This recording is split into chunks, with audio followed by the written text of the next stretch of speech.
Hello, and thank you for joining me today. My name is Kristen Gauze, and I am the Manager of Business Development and Solutions here at INSZoom. I'm going to talk to you today about creating case steps with events in Enterprise Edition. The reason why this is specific to Enterprise Edition is because you can create case steps within Professional, but the action of creating an event is specific to Enterprise Edition. As we get started today, let's just quickly cover what are case steps. So we're going to move through our PowerPoint presentation, which is going to show you very briefly how to create case steps with events, and then we will switch to a live interactive webinar where I show you how to create them within INSZoom. Case steps can be created for each petition. They allow an organization to create case steps for a petition so that you can track the status of an application.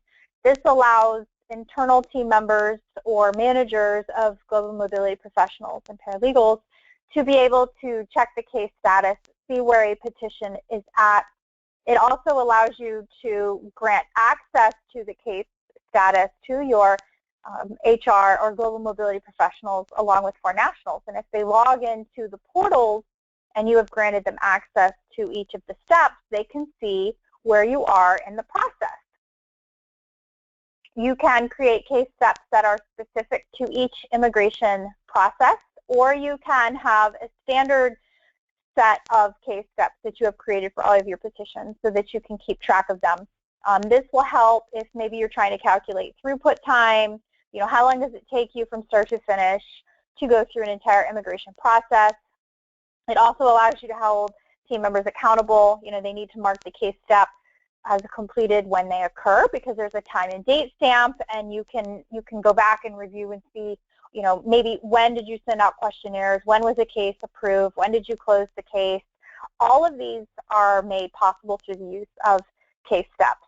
You can also create an ad hoc report, and you can run a report on case steps. You can see what was the last case step completed, what date was it marked completed. It'll show you possibly if you have 30 case steps on one immigration petition, which ones have been marked completed and which ones are left as marked uncompleted. So it really does give you a lot of functionality. Attaching an event to it gives it even more functionality. So to get started, when you log into INSZoom, the first thing you want to do is hover over the wrench and screwdriver so you get this pop-up window, and you want to click on Knowledge Base. Once the page loads and you can see all of your petitions, then you want to click on the petition that you want to add the case steps to. The third step in the process, once you are looking at your petition, is to click on Reminders and Steps. Once the page loads, then you have your reminders and steps for the petition. If you have old reminders and steps that are showing, you can select them and delete them so that you can start over. To get started adding a new case step, you simply make sure that Add New Reminder and Step is appearing on the screen, and then you click the green arrow. When you click the green arrow, you get this pop-up window, and this is where you actually create your reminder and step. So you create a name, you can add a description if you would like to, you can set a priority, so you can either have it as a normal priority or high priority. You then select, and you must select the number of days for the step to be completed. So for this particular item, send questionnaires and document checklists to the client, this is the first step in the process. This is my action item. It should be completed within 1 day. So I have added 1 working day. If you are following up with your foreign national to see if they've completed the questionnaires, maybe you have allowed them 7 days to complete them. So then you could change this to 7 working days. The next boxes for client access, corporation access, or vendor access, this allows you to grant access to this particular step through the portals. So for this one, you can mark, yes, I want the foreign national to log in. That's the client. And I want them to be able to see this case step. So I've marked it so that they can see it. If you leave it either blank or as no, when they log into the portal, they won't be able to see that case step. And then you have created your case step. So as you go through, you just repeat the process. Step number 5, you just continue to do this same thing again and again and again. And then once you have gotten all of your case steps created, then you can add the step event. Now, a step event means that you are adding an event or an action to occur when you mark the case as completed. So when I mark a case step completed, for example, item number 1, send questionnaires and document checklists, when I mark that completed, I want the email to automatically pop up. I want it to already be drafted, and I want the questionnaire and document checklist to already be attached. Now, if you think about this, okay, so you add a case into Zoom for your client, you've created the case, you have your document checklist, and you have your questionnaire, then you're going to go send an email. Think of all of the steps that you have to take within Zoom to complete that task. If you add a step event to the case step, you click one green check mark, and all of that happens for you automatically. So utilizing and really harnessing the power of these step events can greatly improve your functionality. They're fantastic. Okay, so you click Add Step Event, you click the green arrow, and then you begin the process of creating your event. So once you have clicked that button, your next decision is to decide which of your case steps do you want the event to occur. So for number 7 here, what we're going to choose is I'm going to click the arrow, or the lightning bolt, sorry, for follow up with clients on the questionnaires. Now I just simply click on Add New Event to begin the process of creating it. And now I must decide, when do I want the event to occur? I want the event to occur when I mark the case step as completed. Once you choose that, then you click Next. You can choose the other options if you'd like, but for me, when I mark a case step completed, that's when I want the event to occur. The next option is, how will it occur? Well, I want it to occur, I want it to be an email, I want my event email, and I want it to be user interface, which means that the email will pop up on my screen so that I can review it before sending it to a client. The other option for this drop-down is in the background, which means once you mark it complete, your email will be sent automatically in the background, which is great if you're sending your client a survey and you just want it to automatically go out. But for this particular item, I want to be able to review it. So I'm going to click Send Email, User Interface, and then Next.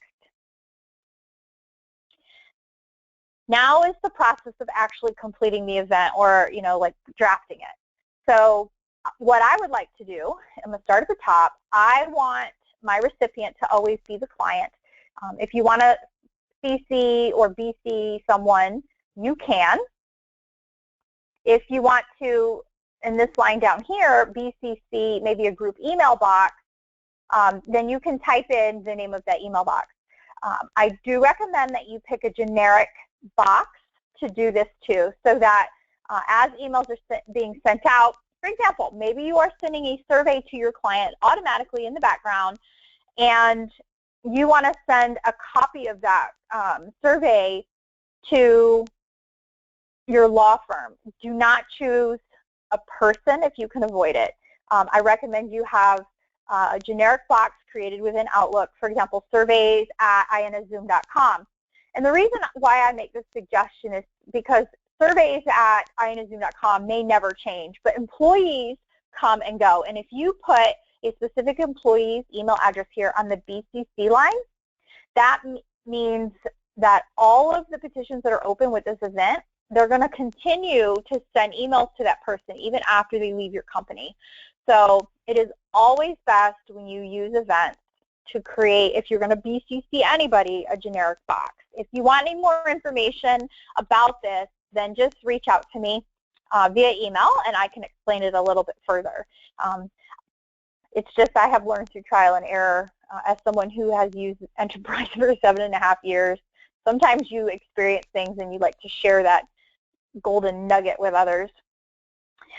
For subject line and message, you can click refer keywords at the top of the screen and use your keywords to populate your event. This is fantastic because you use these keywords to create your email. You don't have to plug anything into the message of your email. So once you do that, I'm going to click slides, but we actually are going to go down to the bottom of the page. We're not done yet. So then you want to finish creating your template here. So you can choose extranet access. There's a drop down and you can see what's available. For this particular item, I am following up again for my client to send me some documents. So yeah, I'm going to mark off they can upload documents. You can attach questionnaires. You can link them. You can link forms. You can even add a document checklist. So really, if you create an event with your intro email, you can already create, you can attach the questionnaire, you can attach the document checklist, and then you can send it to your client. When you get down to the bottom of the page, you can see here that it automatically pulled in my email signature as I was creating this event. I recommend you always delete this so it's blank. And the reason is, if you leave your information down here in the signature, as your colleagues go to create these events, it's going to actually pull in your email signature because that's how you created the event. So you want to leave it blank so it pulls in their information. When you are finished, you go back up to the top of the screen and you click on Save as Draft. It will close that window, and then you want to click Finish. Okay, so once you have created the event, now what you want to do is you want to go test the event at the case level. So go pick a client or a foreign national, go to their profile, open a new petition, open the petition for the one you just created the event, and then when the page loads at that particular case, you can go to Reminders and Steps, and you can review the reminders and steps that you just created. Once you get there, you're going to see your case steps, and the one that you created the event for is going to have a lightning bolt. So you can see I've created my case step. Here's my lightning bolt. That's how I know where my event is, and then you mark the green checkbox to activate the event. So once you mark the checkbox, here's the screen that you get for marking them as completed.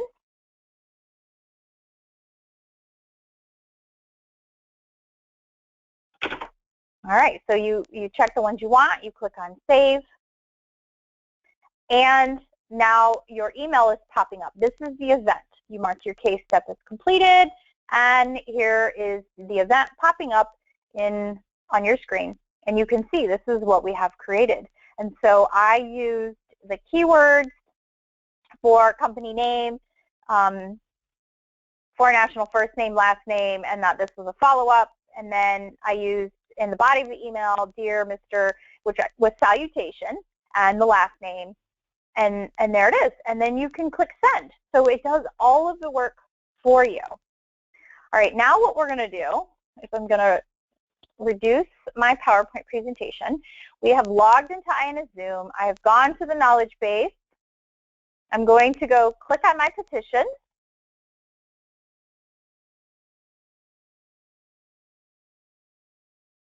The page is going to load for me. I'm now going to click on Reminders and Steps.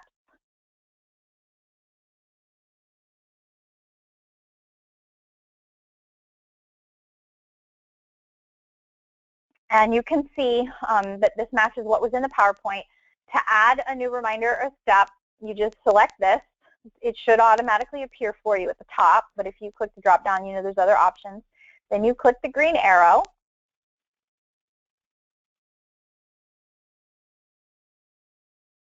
Let me scoot this over.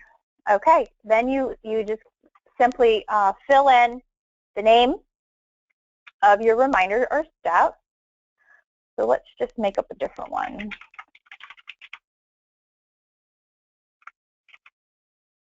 We're going to leave it as normal, 1 working day, and I don't want anybody to have access to it. So I'm going to click on Save. it's gonna save my event. It's down here at the bottom. If you want to resequence these, change them, edit them, delete them, you can do that all from this screen. It's very simple. If you need other options, you can review what's going on over here. But for send survey, let's put our event on there. Okay, so let's go to the drop-down, add step event, click the green arrow, you choose what step. So I'm going to choose the last one.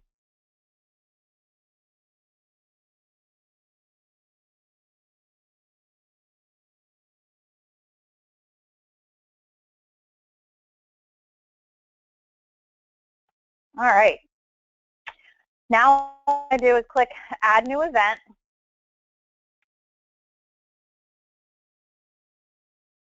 All right, let me pull this over here.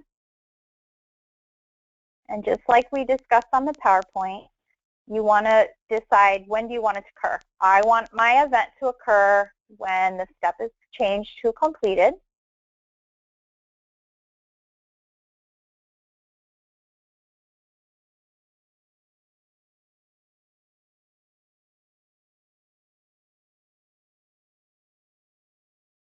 Now we have a new screen, the next screen. All right, now you have to decide, like I said in the PowerPoint presentation, when do you want it to occur, or what do you want to occur. So I want to have a send email user interface so I can review it. Then you click Next.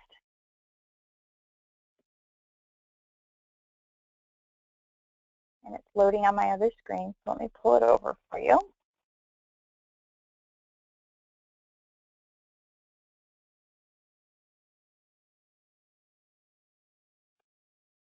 All right.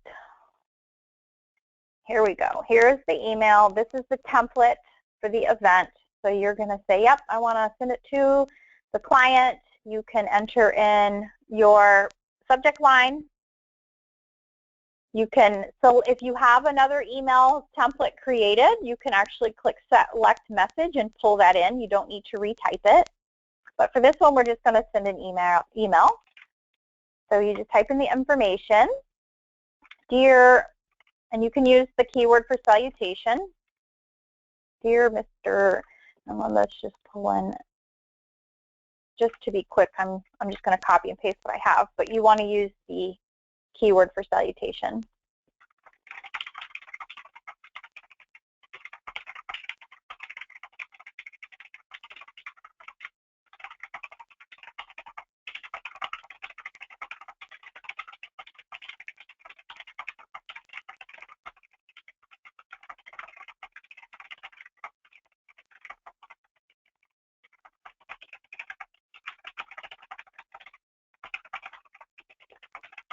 So you type your email. If you have a link, maybe you're using SurveyMonkey or some other survey, you can add the link in here.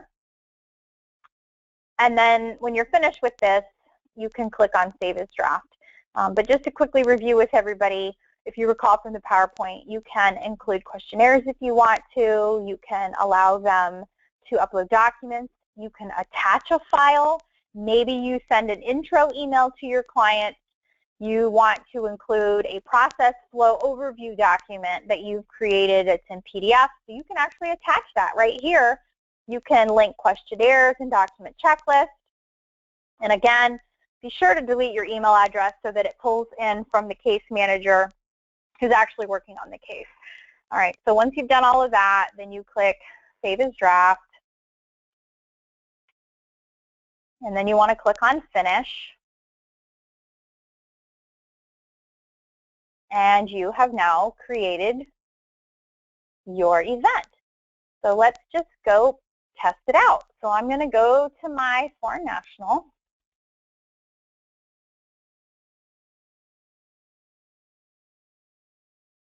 I'm going to create or open or add a case. I'm going to open a petition that I just added the event to. All right, so I'm going to choose my petition. All right, choose.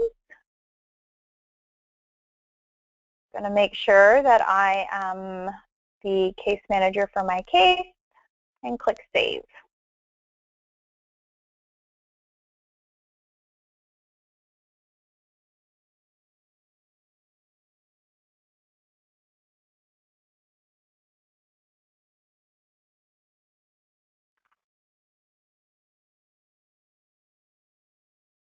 Now that the page is loaded, I'm going to go to reminders and steps so that I can look at all of my case steps.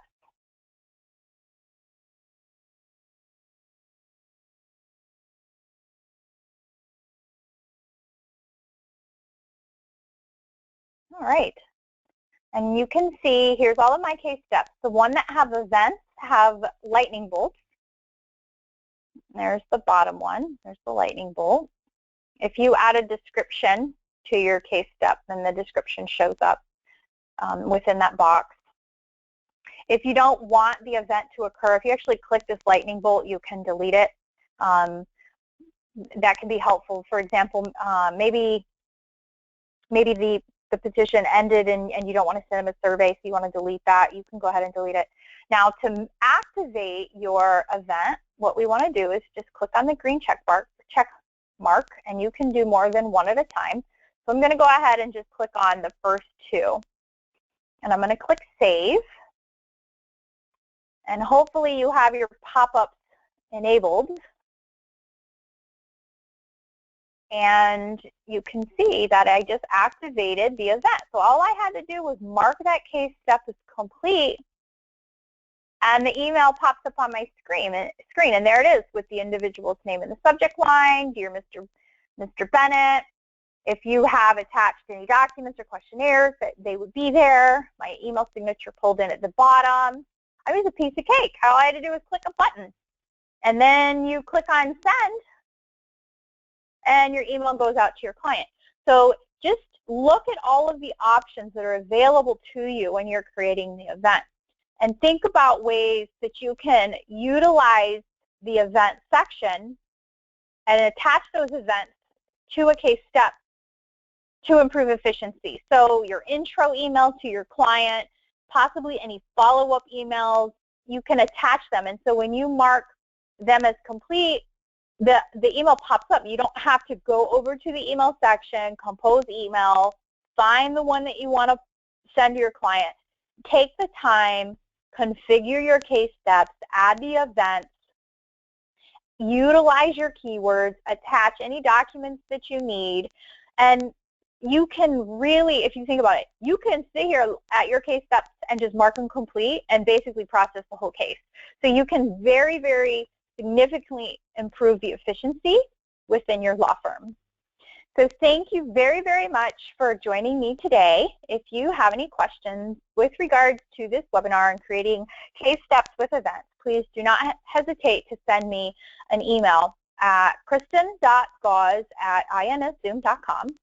And if you are curious about the other webinars that we have, if you go to our website, INSZoom.com, and you click on the Events tab, you can see the previous webinar. So past events will show you the previous webinars, and there's a little, it says watch. So obviously if you click watch, it will send you over to our YouTube channel, and you can review the previously recorded webinars. We have a couple of immigration webinars. We have one on creating ad hoc reports, and also one on creating email templates. So you can review those at your leisure. You can rewind them and listen to them again if you want to. So if you'd like, please take the time, click on INSZoom.com, go to the Events tab, and watch the other webinars. Thank you very much for joining us.